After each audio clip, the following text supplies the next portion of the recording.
Sports Limelight, episode 12, on Rush Day. Hello, happy Rush Day, everybody. That is a good one. Good pick on the song there, Drew. Oh, thank you. Yeah, you know. Good marching power type song for talking about the Super Bowl. Getting ready for the Super Bowl.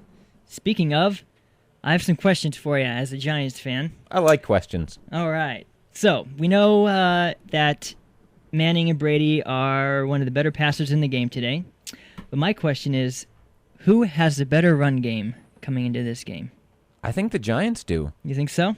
Even though the stats don't bear it out this year, I trust the Giants' offensive line for the running game pretty well, and Jacobs and Bradshaw still there. I think they'll show up for a big game like this. Okay. Yeah. Right on. Yeah, I mean, Green Ellis, not too much on the stat line there, but does he share carries at all? You know, I wish I knew more about the Patriots' run game. They say they're going to get Ridley involved a little more in this game. I saw an article earlier today about him and his speed, what it can do. Okay. Now, how about this? Receiving tandem, Cruz and Nix, are they better than possibly Welker and Gronkowski? Welker and Gronkowski, interesting. I like how you threw him in there instead of Branch. I'm going to say yes for this game. I even think you could throw in Mario Manningham for either one of them, and I still like the Giants' receiving options more than the Patriots' receiving options. Okay, right on. Okay, so one more question, and this is all hearsay. Now, if the Giants win, where do you put Manning in terms of all-time greats? All-time greats, man, it still seems so early to think of him that way, but if he has 2 Super Bowls, you sort of have to think of him that way. I would put him in the sort of Roger Staubach tier of guys where he wasn't the best of his era, but he'll always be remembered as top 4, top 5. Okay. And, you know, if he can, I don't want to get way ahead of myself, but he can, if he can keep doing this kind of thing year after year, he keeps moving up the list. Yeah. In terms of his era, if he wins this, that will put him at more Super Bowls than Breeze, Rodgers, and he will be 2-0 against arguably the best of the generation. Yeah. So, I mean, that right there puts him at number 1 in my book.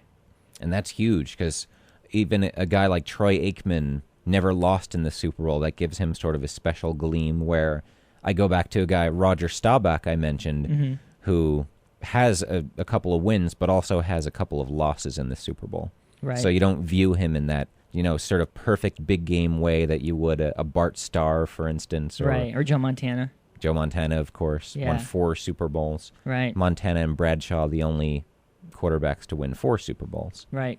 All right, so how about this one? If Brady wins, where does that put him? Oh, then I hold my nose and put him, I would have to then put him ahead of Peyton Manning for this era. Oh, okay. You know, there's no argument remaining that I could say that Brady was not great. You know, they shut the Spygate down. They shut the video cameras down in 2007, and so if he's won since then, can't really use that anymore. I would agree. I would put Brady just under Montana. I think Montana is the greatest quarterback. I think. So it'd be Montana 1, Brady 2? I think so, yeah. But getting back to this game coming up, do you think it'll be high scoring, low scoring? I think it'll be high scoring. Ooh, okay. 2 great, efficient, mostly error-free offenses with great quarterbacks against a Patriots defense that, although better, again, not great, and against a Giants defense that's a lot better, but I think it will give up some points. Yeah, I mean, with this artificial turf, you're going to see a lot more speed around the corner and whatnot. So, yeah, I think I don't think Manning or Brady will get pressured enough. I'd say maybe high 20s, low 30s for the winner. I'm feeling that as well. Okay. Yeah. Is it prediction time? I think so. Okay, I'll go first. All right. So, let's see. I will go Giants 31 and Patriots 28. Wow. Love it. So, yeah. I'm still trying to decide if Lawrence Tynes wins it or if Gostkowski loses it. Or maybe the Giants were down 28-24 and they were the last team to have the ball. Oh, yeah. Manning leads them for a touchdown. Hey, there you go. Oh, man, that would definitely cement his... to see him do that again. Yeah. Now, I thought you were reading my mind for a second there. I've got a very similar score. Giants 31, Patriots 24. Oh, okay. And how do you see that happening? Still a close game. I feel like the Giants could take a 10 or 14-point lead at some point. Okay. But they're not going to run away with it. Okay. The Patriots aren't going to get rattled. So you think it'll just be like kind of snowballing. Patriots catching up, but not really getting there? Like, do you think it'll ever be tied, except for 0-0? Yeah, I think maybe early on 3-3, 7-7, maybe even 10-10. Right. Giants pull away then for a while. Okay. But I'm not afraid, Drew. I'm not afraid after predicting Giants wins, both of us predicting Giants wins throughout the playoffs, not afraid of a jinx. Okay. Giants all the way. All right. I like it. I love it. They're going to finish this run, Super Bowl champions. It'd be wonderful. Man, that's amazing. And if the Patriots win, we'll never talk about this game again. Okay, when we come back. We're only going to score 17 points. We're only going to score 17 points?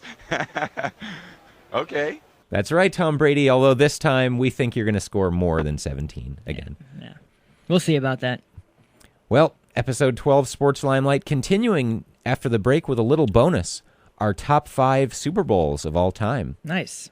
Sports Limelight, episode 12. Stay with us.